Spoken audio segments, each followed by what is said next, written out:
So what's up mga kaboski, no?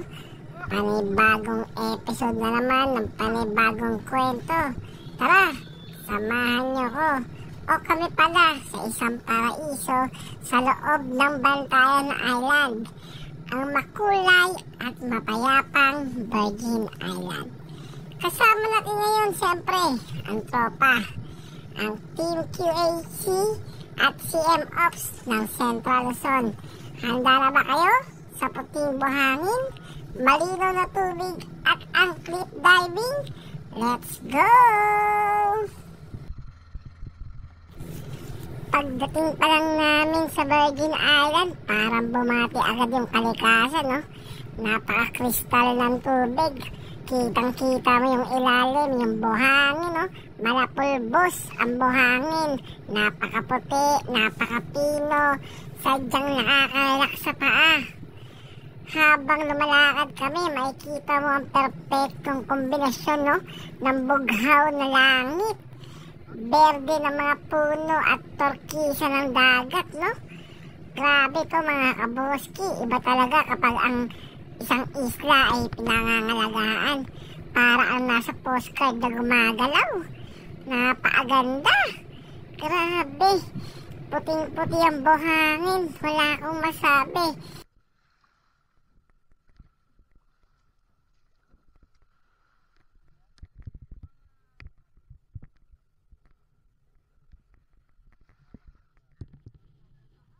So yan, pumasok muna kami sa entrance mga kaboski para bigyan ng ticket or pina-advance. Siyempre, hindi lang tanawin ang bitbit ng trip na to. Mas masarap ang karanasan kapag kasama mo ang tunay na trabaho. Ang team ng QAC na walang sawa sa kulitan. Ang CM Ops na napakakalakalog. May nagkakape. May nagtitiktok. May mga nagpipicture kung saan-saan, no, sa bawat sulok ng isla. Pero kahit sa gitna ng tawanan, ramdam mo rin ang peace and simplicity ng lugar. Wala kang ibang maririnig kundi yung hampas ng alon at halakak ng tropa. Huni ng mga ibon, hampas ng hangin sa mga puno.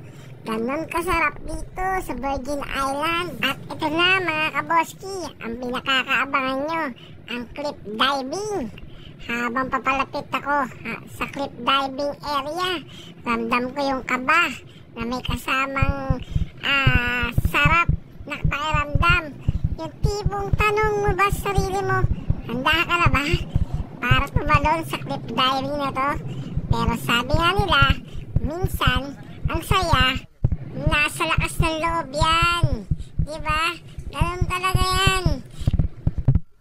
At sa pagbilang ko ng 3, 1, 2, 3. Tapos lulod sa sarap ng tagumpay.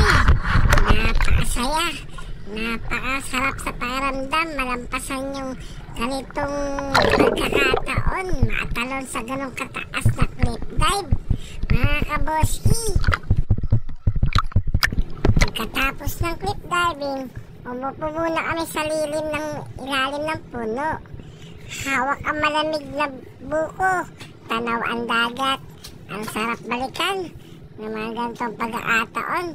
Simpleng moment, minsan sa gitna ng busy work life, kailangan mo lang talaga ng ganito. Isang isla, magandang tanawin at tamang kasama. Virgin Island is not just a place, it's an experience. Isa itong paalala na ang ganda ng Pilipinas ay hindi lamang nakikita, kundi dapat maramdaman. Lalo na kung kasama mo ang mga taong game sa adventure, bukas ang puso. Kaya mga kaboski, kung may chance kayo, bisitahin ang Bantayan Island, huwag palampasin ang Virgin Island. Kung nag-enjoy kayo sa kwento natin ngayon, don't forget to like, comment, and subscribe para maging updated kayo sa mga susunod nating gala. Hanggang sa muli mga kaboski, ito ang inyong tropa, Lakwatserong Kaboski, kasama ang QAC, CM Ops, at ang nagsasabi ng ang tunay na yaman nasa karanasan. Bago magtapos ng video na to, maraming salamat pala sa mga solid supporter natin dyan, no? Sa mga nanonood ng video natin, sa mga OFW, no?